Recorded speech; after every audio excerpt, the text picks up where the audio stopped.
নমস্কাৰ ছাত্ৰ ছাত্ৰীসকল মই কপিল ছাৰে স্বাগতম জনাইছো সকলোকে জেএনভি গাইড ইউটিউব চেনেললৈ আমাৰ ছাত্ৰ ছাত্ৰীসকল সকলো মই আশা কৰিছো ভালেই আছা তোমালোক আৰু ভালকে পঢ়া শুনা কৰি আছা কাৰণ আমাৰ পৰীক্ষা আহি একেবাৰে দৰ্জা মুখ পালেহি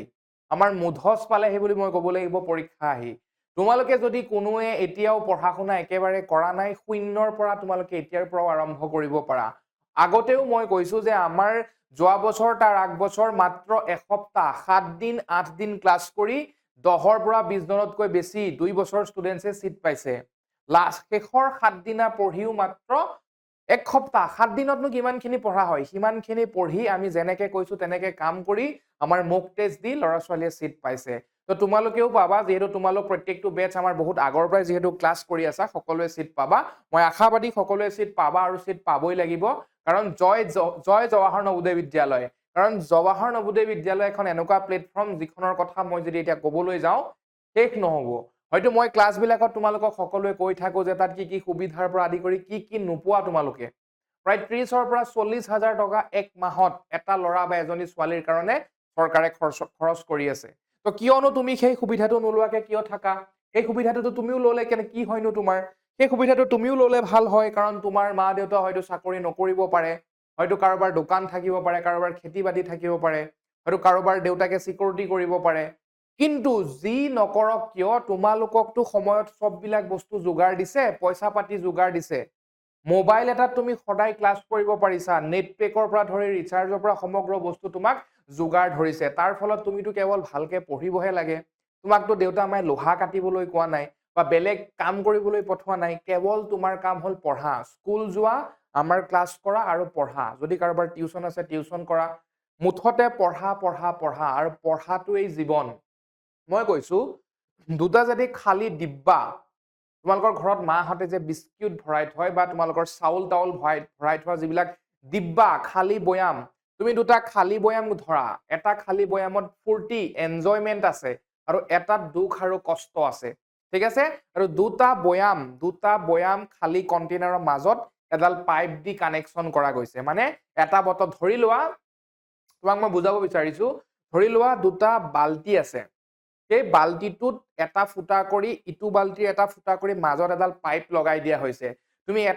এটা বালতিত পানী ভৰালে সিটো বালতিটো পানী যাবই বা এটা বয়ামত পানী ভৰালে সেই বয়ামটোতো যাব বা এটা বয়ামত যদি তুমি বালি ভৰাই দিছা সেই বালিখিনি সিটোতো পৰিবগে মই কথাটো এনেকে কম যদি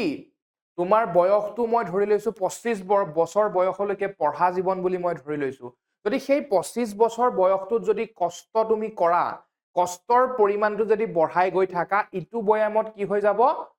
ভৱিষ্যতে 25 বছৰ পিছত কষ্টৰ পৰিমাণটো কমি আহি থাকিব কিন্তু যদি তুমি কষ্ট নকৰা আৰামত থাকা এইফালৰ বয়ামটো যদি কম হৈ আছে কষ্ট তুমি কৰাই নাই চেষ্টা তুমি কৰাই নাই তুমি পঢ়া শুনা কৰাই নাই ইফালৰ বয়ামটোত কিন্তু 25 বছৰ পিছত তোমাৰ কষ্টৰ পৰিমাণটো বাঢ়ি গৈ থাকিব মানে মোৰ কোৱাৰ উদ্দেশ্য হৈছে এইটোৱেই এইখিনিয়ে সময় পঢ়া ভৱিষ্যতে যদি ভাল মানুহ এজন হ'ব মন আছে সমাজখনক সেৱা কৰিব মন আছে নিজৰ মা দেউতাৰ নামটো ৰচন কৰিব মন আছে উজ্জ্বলাবলৈ মন আছে জিলিকাবলৈ মন আছে তুমি ভালকে পঢ়িবই লাগিব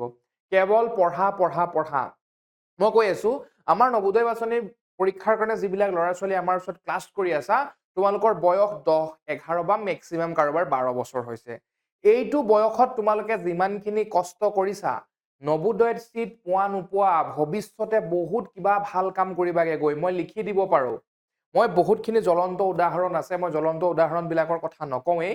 মই এটাই কথা কম কেৱল পঢ়া পঢ়া পঢ়া যদি ডক্টৰ হ'বলৈ মন আছে যদি ইঞ্জিনিয়াৰ হ'বলৈ মন আছে যদি কাৰোবাৰ প্লেন চলাবলৈ মন আছে কাৰোবাৰ জাহাজ চলাবলৈ মন আছে কাৰোবাৰ ইউপিএসসি পৰীক্ষা ক্ৰেক কৰিবলৈ মন আছে কাৰোবাৰ এপিএস অফিচাৰ হ'বলৈ মন আছে ভালকে পঢ়িব লাগিব এতিয়াৰ পৰাই সমাজখনক মা দেউতাৰ নামটো জিলিকাবৰ হলে তুমি এতিয়াৰ পৰা ভালকে পঢ়িব লাগিব আৰু এইটো কিন্তু তোমালোকৰ সোণালী সুযোগ যিটো যদি তোমাক দেউতাই প্ৰাইভেট স্কুল এখনত পঢ়াব নোৱাৰে বা সামৰ্থ্য নাই যিখিনি তোমাক এতিয়া দিছে এইখিনিয়ে তোমাক সিটটো তুমি লোৱাচোন তুমি প্ৰাইভেট স্কুলতকৈ বহুত ওপৰৰ লেভেলৰ এখন স্কুলত পঢ়িবলৈ সুবিধা পাবলৈ গৈ আছা কেৱল ভালকে পঢ়া ইয়াতে মই এটা সাধুৰ লগত তোমালোকক কিছুমান কথা জড়িত কৰি ক'বলৈ গৈছো যেহেতু পৰীক্ষালে আমাৰ বহুত কম সময় আছে মই আমাৰ বেটচ বিলাকত এটা কথা কৈছো এটা সাধুৰ আকাৰে এটা কথা কৈছো এখন খুব ধুনীয়া কিতাপত মই পঢ়িছিলো মই তোমালোকৰ আগতো কৈ দিছো যে এজন পকা মিস্ত্ৰী বা ৰাজমিস্ত্ৰী আছিলে ৰাজমিস্ত্ৰীজনৰ এজন মালিকৰ ঘৰত তেওঁ থাকিছিলে, খুব বিশ্বাসী আছিলে। এজন মালিক, যিজন মালিকৰ কমচে কম 10-12 তলা ঘৰ আছিলে, 12 ষ্টৰিজ বিল্ডিং আছিলে। সেই মালিকজনৰ ঘৰত এজন পকা মিস্ত্ৰী বা ৰাজমিস্ত্ৰী পকাৰ কাম কৰে, সেই মালিকজনৰ লগতে থাকে। খুব বিশ্বাস কৰে মালিকে তেওঁক, আৰু তেওঁ মালিকক খুব বিশ্বাস কৰে। মালিকেও মিস্ত্ৰীৰ ওপৰত খুব বিশ্বাস কৰে। ক'ৰবাত মালিকে গ'লে ধন সোণ সম্পত্তি মিস্ত্ৰীৰ হাতত এৰি থৈ গুচি যায়, ইমান বিশ্বাসী হয়। কিন্তু লাহে লাহে কি কৰিব ধৰিলে, মিস্ত্ৰীজনে, পকা মিস্ত্ৰীজনে, ৰাজমিস্ত্ৰীজনে মালিকক লাহে লাহে ঠগিবলৈ ধৰিলে, মালিকৰ চকুত ধূলি মাৰিবলৈ ধৰিলে। মালিকে গম পালে যে আজিকালি দেখোন ৰাজমিস্ত্ৰী পকা মিস্ত্ৰীজন আগতে যেনেকুৱা ধৰণৰ আছিলে এতিয়া তেনেকুৱা ধৰণৰ হৈ থকা নাই, মোক ঠগিবলৈ ধৰিছে, মোৰ পৰা পইচা খাবলৈ ধৰিছে, বা মোৰ বিশ্বাসযোগ্য নোহোৱা হৈ গৈছে, বা বিশ্বাসঘাতকতা কৰিছে। যেতিয়া অনুভৱ কৰিলে, সেই মালিকে মিস্ত্ৰীজনক চেক কৰিবৰ কাৰণে মানে চালে যে তেওঁনো কেনেকুৱা ধৰণৰ মানুহ, কিমান পানীৰ মাছ, বা তেওঁ কিমান বিশ্বাসযোগ্য হয় নে নহয়, কিমান বিশ্বাসঘাতকতা কৰিছে, এইবিলাক কি কৰিলে মালিকজনে ভাবিলে যে মই তেওঁক চেক কৰি চাওঁ। সেইকাৰণে মালিকে কি কৰিলে যে মিস্ত্ৰীজনক ক'লে যে ৰাজমিস্ত্ৰী, মই 7 বছৰৰ কাৰণে বা মই এবছৰৰ কাৰণে, 7 বছৰটো বেছি হৈ গ'ল, মই 1 বছৰৰ কাৰণে মই বাহিৰত গৈ আছো, মই 1 বছৰ সম্পূৰ্ণ 1 বছৰৰ কাৰণে বাহিৰত গৈ আছো, মই নাহো, আৰু মোৰ যিটো ঘৰ আছে, এই মোৰ 10-12 বিল্ডিংটোৰ যিটো আকাৰত ঘৰ আছে, ঠিক তেনেকুৱা ধৰণৰ ঘৰ এটা এইখিনি মাটিত বনোৱা। মালিকৰ যিটো ঘৰ আছিলে 12 ষ্টৰিজ বা 12টা বিল্ডিং থকা 12 তলাৰ যিটো ঘৰ, সেই ঘৰটোৰ আৰ্হিতে কাষতে আৰু এটা ঘৰ বনাবলৈ ক'লে। মিস্ত্ৰীজনক ক'লে যে তোমাক যিমান পইচা লাগে মোক ফোন কৰি দিবা, মই পইচা পাতি সকলোবিলাক তোমাক দি দিম, খালি তুমি ঘৰটো খুব ধুনীয়াকে টিপটপকৈ বনাবা। কথামতে কাম,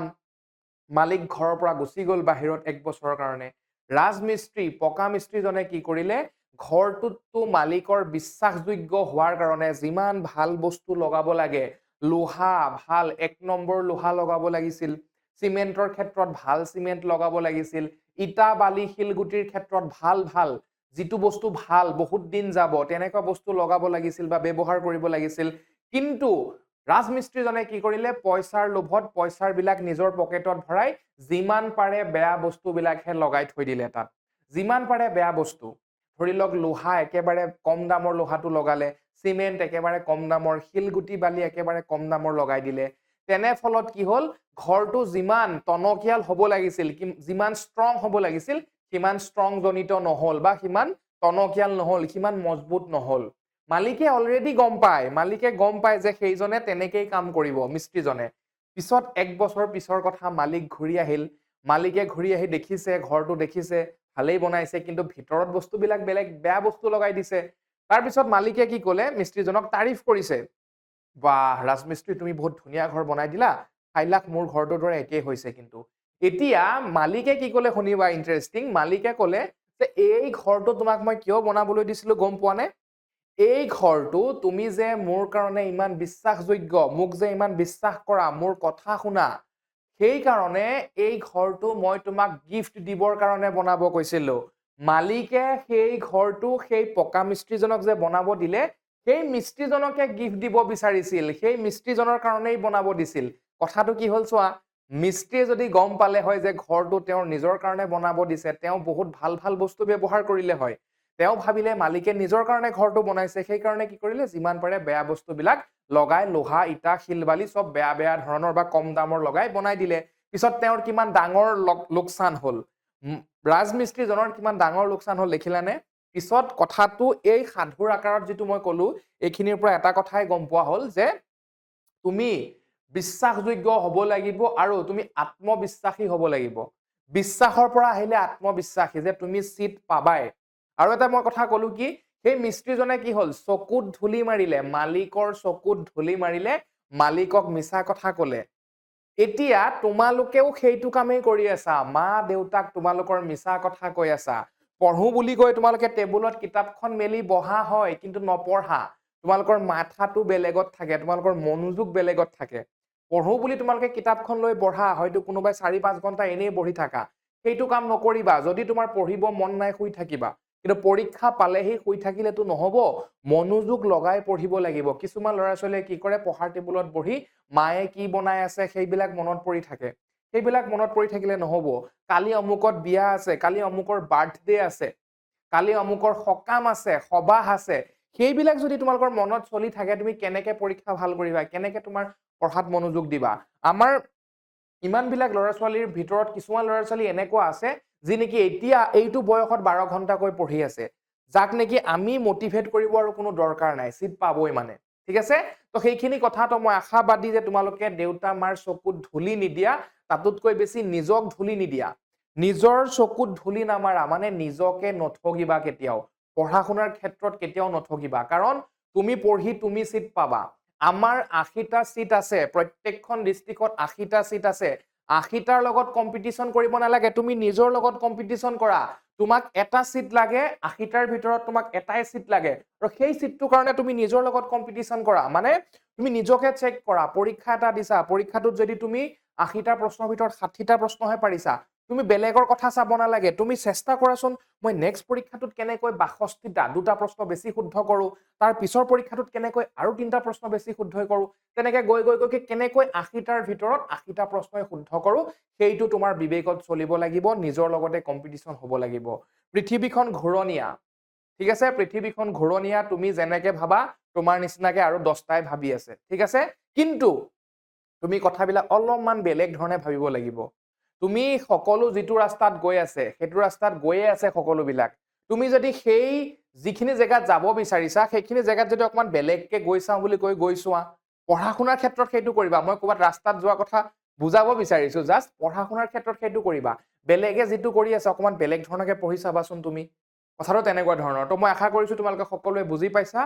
পৰীক্ষাৰ কাৰণে সকলোকে শুভেচ্ছা থাকিলে ভালকে দিবা পৰীক্ষা সকলোৱে সিট পাব লাগিব আৰু তোমালোক প্ৰত্যেক নিজৰ মা দেউতাৰ নিজৰ স্কুলখনৰ নিজৰ গাঁওখনৰ নিজৰ জিলাখনৰ একোজন বহুত ভাল ভাল ছাত্ৰ ছাত্ৰী তোমালোকে আমাৰ অসমৰ ভৱিষ্যত ভালকে পঢ়া সকলো আৰু সকলোৱে সিট পাব লাগিব ঠিক আছে তো মই আশা কৰিছো তোমালোকে মোৰ কথাখিনি বুজি পাইছা মই কি ক'বলৈ গলো সাধুটোৰ যোগেদি মই এইটো কথাই ক'লো যে নিজক নঠগিবা পঢ়াৰ সময়ত পঢ়িবা মা দেউতাক মিছা কথা নকবা মা দেউতাৰ কথা শুনিবা মা দেউতাই যিটো কয় শুনিবা কাৰণ তেওঁলোক তোমালোকতকৈ অভিজ্ঞ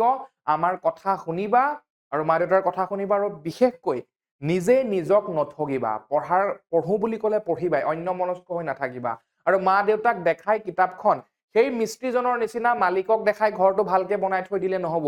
ভিতৰত কি হৈছে সেইটো বস্তু চাব লাগিব মানে মা দেউতাই দেখিছে তুমি কিতাপখন মেলি বহি আছা সেইটো কৰিলে নহব তুমি যে কিতাপখন মেলি তোমাৰ মনোযোগ কিতাপত দিয়া আছে সেই বস্তুটো সম্পূৰ্ণ ফুটি উঠিব লাগিব ঠিক আছে তো মই এইখিনি কথাই ক'লো সকলোৱে ভালকে পঢ়া ভালকে পৰীক্ষা দিব লাগিব আৰু সকলোৱে পাব লাগিব ধন্যবাদ